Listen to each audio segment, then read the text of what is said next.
I watched the fog creep along the ground and through the tree line at the edge of the property in a daze. I had been staring for a while, slowly realizing that I was still tightly gripping a mug. My hand trembled as I brought the tepid coffee to my lips, almost causing it to spill. I closed my eyes, taking a sip. The contrast of the warm liquid to the chilly morning instilled a slight, temporary sense of relief.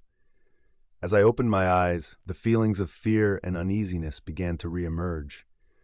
My other hand was still clinging to my phone, the screen now black from timing out. I knew that I needed to unlock it and keep watching the camera footage from last night, that I had to check and see if anything else happened, but the overwhelming feeling of dread was paralyzing. Eventually, I managed to push through and open the video, gulping down another swig of coffee before pressing play. I slowly tracked through the few hours of familiar and utter stillness that always permeates the house after Magdalene goes to sleep. The recording showed the hallway, adorned with portraits of her loved ones past, my door, the bathroom door, and the door to her bedroom at the end of the hall. Her door had been left ajar, just like it always was. Then it happened. The old, heavy oak door began to slowly open. The squeak of the hinges sent shivers down my spine and stirred a wave of anxiety and anticipation for what I knew was coming next. Through the darkness, a figure started to take shape in the doorway, making its way toward the camera. It appeared to be walking backward, hunched over forward towards the doorway, with its arms hanging limply. The floorboards creaked steadily with each slow, lumbering step. As it drew near, I could now begin to make out the floral pattern of a nightgown. I began to press backward into the old porch chair, almost as if instinctively trying to get away while it continued to approach the camera, my heart drumming intensely as I prepared myself. Now only about 10 feet away, the upper half of the figure began to move into a straight, upright position, almost as if being manipulated externally, its arms still dangling freely. It then started to convulse slightly and contort backward in a jarring, unnatural way, accompanied by the gut-wrenching sounds of cracking and popping. The limp arms adjusted accordingly with the angle of the torso, again hanging towards the floor. I could now see its long, stringy, extremely thin and patchy white hair dragging along the floor between its legs as it continued to move toward the camera, never skipping a beat. It was now face to face with the lens. A faint, ominous voice crackled forth, almost inaudible, like the sound of the final escaping breath of death. "I know you're watching." A shriek escaped my lips, and the coffee mug slipped from my hand and shattered across the concrete porch. My eyes were still locked on the terrifyingly gruesome face, the head convulsing as it slowly swung from side to side like a pendulum. Viewing the footage again confirmed that this was real, that I hadn't imagined it. "Cheryl, are you all right, dearie?" Magdalene asked through the screen door. Yes, I'm fine," I replied without looking in her direction, hitting the lock button on my phone as I stared off into the distance. I heard the old spring on the door creak as it opened a little, and out of the corner of my eye, I could see a small section of a floral print nightgown gently swaying in the breeze. She spoke again. "Oh my, so that was the commotion. Well, once you get it cleaned up, come on in and we'll get you another." "Okay, Magdalene. I'll get breakfast started too, but it's awfully chilly out here this morning. I don't want you to catch a cold." "You're sweet, dearie. Don't know what I'd do without you, heh." She retreated inside, the rickety screen door closing behind her with a dull thud. I took a moment to collect myself as best I could before picking up the shards from the mug, and reluctantly made my way inside. I've been Magdalene's live-in caregiver for the better part of a year now. She's been a close friend of my family for many decades, starting with my late grandfather and great-grandparents when he was just a young boy, and over the years has always been an all-around kind, reliable, and supportive neighbor. I use the term neighbor loosely, as even though her property was the closest to ours, it was still almost a half-mile away. I look back fondly at my memories of playing in the woods with my brother, and always seeming to somehow end up on her property. We were always invited inside for fresh cookies and stories of the good old days, but I digress. We have all always had a close relationship with her, and would do anything we could to look out for the old widow with no family of her own. Which brings us to the topic at hand. When my mother informed me that Magdalene, now 96 years old and in a progressed state of dementia, needed someone to look after her, but was unable to afford professional services, I didn't hesitate to volunteer for the job. My mom would have readily taken the position herself if she wasn't the main source of income for our household, and was elated that I chose to do so. We wanted nothing more than for her to be able to live comfortably in her own home until it was either her time or until she reached the point that she required admittance into a nursing home. I may not be professionally trained, but I know how to cook, clean, and sort medicines, and my mother taught me how to check vitals using the devices she was able to procure for Magdalene. I also have nothing going for me in my own life. No husband, nor children of my own, no career, no attachments. I've basically just been going with the flow my entire life and felt that some routine and purpose may help me to figure out a path in life. Magdalene is one of the sweetest old ladies you could ever meet, and I wholeheartedly believe the woman has never felt a single ounce of hate or malice toward anyone in her life. I fully expected her to not recognize me, or at the very least not be able to remember my name, but she never seemed to have issues recognizing who I am. Being a caregiver is in no way an easy job and progressively takes its toll, but to me, it was worth doing for her. Everything was going smoothly until a few weeks ago. Late one night, after what I refer to as her bedtime mumbling had ceased, signifying that she was now fully asleep, I laid awake in the dead silence, thinking about life. All of a sudden, I heard what sounded like the steps of bare feet passing my bedroom door and going towards her room. Only there was something off about them. It sounded as if the feet had long nails that were clacking against the hardwood floor with each step. I quietly sat up in bed, now listening closely. It wasn't at all uncommon for her to get up and go to the bathroom on her own during the night, and her dementia hadn't progressed to the point of having to worry about her wandering off just yet. But I knew it wasn't her.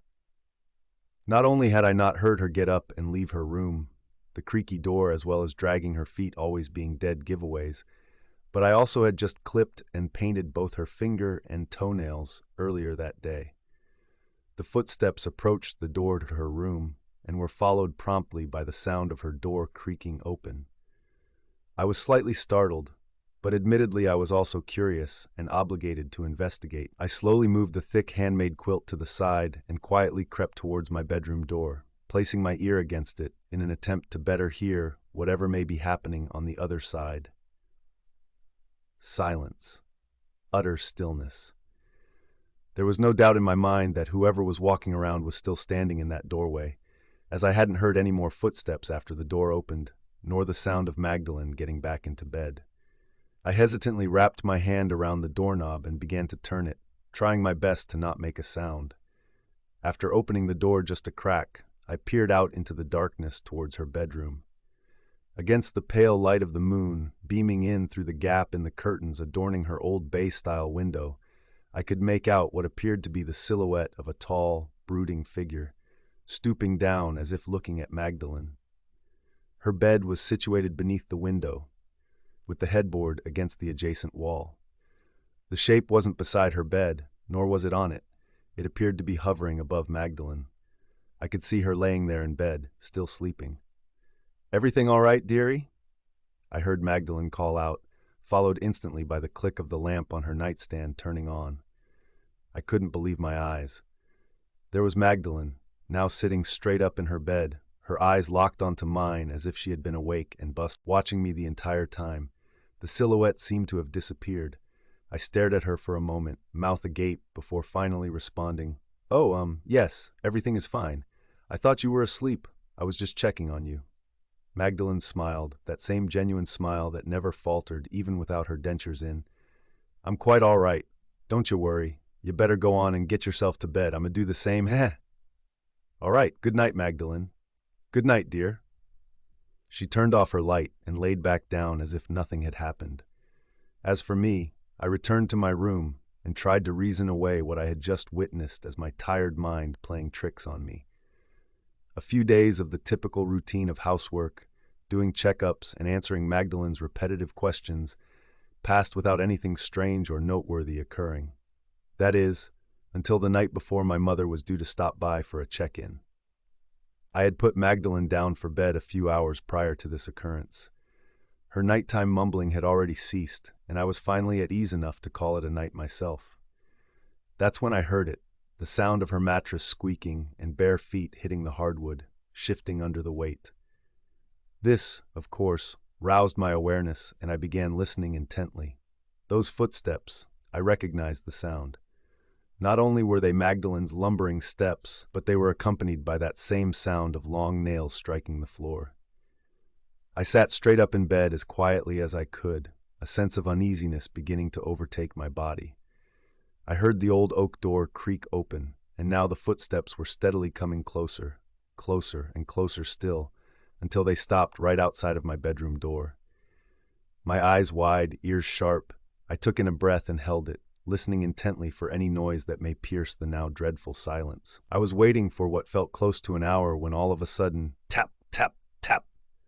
The noise, though barely perceptible, was enough to make me jump a little, and sounded as if someone was tapping on the door with a rigid object.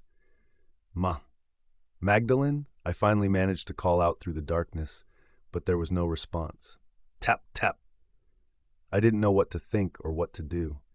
I knew in my mind that Magdalene could have simply progressed to a new stage of dementia, maybe something akin to a wandering stage.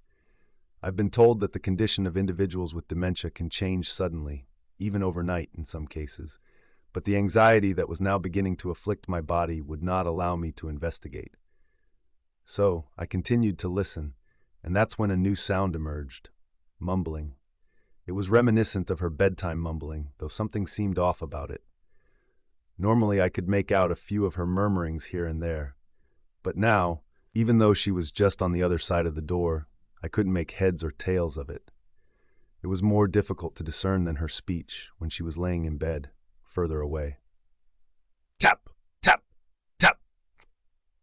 Then, as abruptly as it had begun, the mumbling ceased and the house again fell dead silent. I continued to listen for any more patter, murmuring, or footsteps for what felt like an eternity before finally mustering the courage to investigate. I made my way over to my door as quietly as the floor would allow, held my breath, and opened the door. Nothing.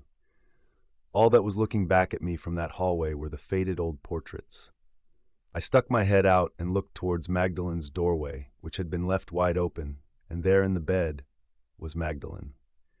Sleeping peacefully, just as I had left her, although I had never heard her return to her room. The next day, my mother came to visit and drop off some supplies.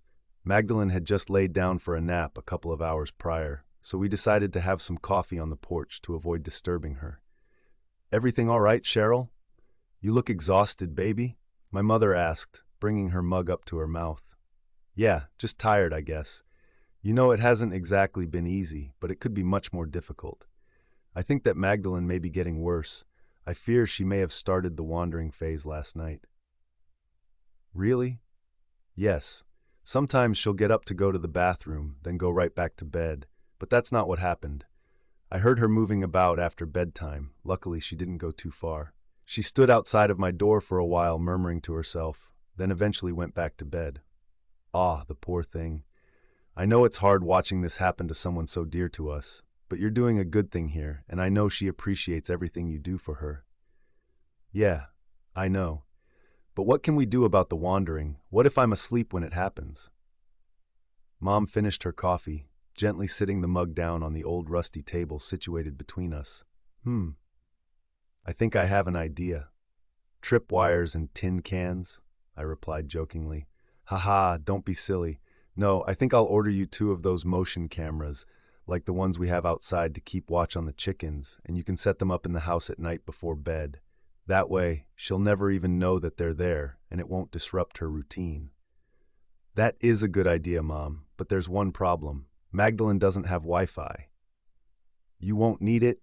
They can run off of your mobile hotspot. Just make sure that your phone is charged at night." "That Jody I hear out there? Heh. You want some coffee, dear?" We heard Magdalene call to my mother from the screen door. "No, that's quite all right, honey. I was just about to leave. How are you?" My mother replied. "Oh, I'm fine, just fine, thanks to your girl here. Heh. Don't know what I'd do without her. Ain't no use running off so soon now. Would you like some coffee? My mother and I chuckled to each other. All right, Cheryl, be good. I'll bring those to you as soon as I can tomorrow. Call if you need anything. The rest of the day proceeded as usual, utterly unremarkable and monotonous, until night fell. Magdalene was in bed, now fully asleep as I laid wide awake, the previous night still replaying in my mind. Then it happened again. The bed creaking, feet hitting the floor, the tapping of nails, exactly how it happened last night. Only this time, the footsteps didn't stop at my door. Instead, they continued down the hall. As they passed, I heard what sounded like fingernails being dragged across my door, accompanied by that same low, almost inaudible mumbling, and what sounded like an impersonation of Magdalene's signature chuckle. Heh! The footsteps continued down the hallway, seeming to stop in front of the stairs to the second floor. Magdalene hadn't been able to ascend them in many years due to her weakened state, and I only did so on occasion for cleaning and to store or retrieve supplies. Lo and behold, they began to creak as if supporting someone's weight. It sounded like whoever was ascending them had stopped after 3 or 4 stairs, as if they were just standing there mid-flight. As unsettled as I was, I knew I had to get out there and see what was going on, that Magdalene's safety may be at stake. Not wanting to potentially startle her and cause her to fall, I made my way out into the hall, as stealthily as I possibly could. I leaned against the wall opposite the stairs in an attempt to take some of my weight off of the old floor, and it helped considerably in reducing the creak of the boards. I then made my way towards the stairs, making sure to avoid knocking any of the old portraits off of the wall. I continued my approach, slowly and methodically. I heard no sounds coming from the stairs themselves, only the same low murmuring that I had heard as the footsteps passed by my door. I almost gasped as the stairway finally came into view. Standing not mid-flight as I had assumed, but on the middle landing, was Magdalene, bathed in the light of the full moon. Her dark silhouette was a stark, eerie contrast to the pale brilliance. I couldn't fathom how she managed to get to that point in her feeble state, as well as without me hearing anything, but that was the least startling aspect of the situation. Magdalene was facing the window of the landing, almost completely erect, instead of taking her perpetually hunched posture. It appeared as if something unseen was steadying her, holding her up. Her head was still drooping between her shoulders, slowly rocking from side to side, almost in rhythm with the mumbling. All of a sudden, I heard a sickening pop, accompanied by the sounds of bones crackling. She was no longer hunched over whatsoever, now arching slightly backward, arms back and bent at the elbows as if being restrained. Her head snapped back, almost as if forcefully pulled, and I could see the light from the moon now streaming through the thinning hair on the top of her head. Then I saw it. It was extremely faint, but I could now make out the shape of the same silhouette I saw in her room, towering over her like a giant. I threw my hand over my mouth to prevent myself from screaming, but in doing so, I accidentally knocked one of the portraits off of the wall, sending it toward the floor with a crash that pierced the silence. The mumbling stopped. I was frozen in place, absolutely horrified and cursing myself internally, eyes locked onto her in anticipation. I watched as the shadow seemed to swirl and dissipate into her body. Then I heard it again, the gut-wrenching popping, the crackling, and watched in total disbelief as her upper half began to fold backward, facing me. I darted back to my room faster than I had ever ran in my life, slamming the door and locking it with the old barrel skeleton key I kept on the table next to it. I waited and listened, fully expecting to hear footsteps followed by Magdalene trying to get through the door, but I heard nothing. It was dead quiet, and I stood there in the middle of my room frozen, my heart about to burst through my chest. It felt as if time was standing still. Tap, tap, tap. The sudden noise and the realization that she was there outside of my door, that I hadn't heard any indication of her approach, sent me stumbling back onto the bed, blood running cold, and trying my best to steady my breath. Tap, tap, tap. I stayed awake nearly the entire night, long after the tapping had stopped, and long after I was sure that she had returned to bed, even though I never heard her do so. Eventually, I gathered the strength to venture out of my room. I looked over through the crack in the door into Magdalene's room, and to no surprise, she was still fast asleep. Before venturing down the hall, I inspected my door. There was no evidence of the scratching I had heard. Maybe I'm just losing my mind or having vivid nightmares, I thought to myself. Although relieved at finding no evidence, I was still fairly shaken. I made my way into the kitchen, brewed myself a pot of coffee, and went to sit on the porch, awaiting my mother's return. I almost jumped with glee when her car finally rounded the turn at the end of the old dirt driveway. "Hey, hun, just got off work. Anything new happened since yesterday?" she asked as she handed me a couple of brand new motion cameras, still dressed in her scrubs. "Mom, I think something is wrong with Magdeline." "What do you mean by that?" she replied as she lowered herself into the empty chair. "She's been acting very strangely at night. I know you wouldn't believe me even if I told you." "Try me." I didn't want to tell her what I thought I had seen. I knew she'd think that I was off my rocker. "Well, it's not only the fact that she's wandering at night now, it's that there's something off about it. Almost as if it's not her at all, like something is making her, forcing her to behave in a way that's, I don't know, kind of scary."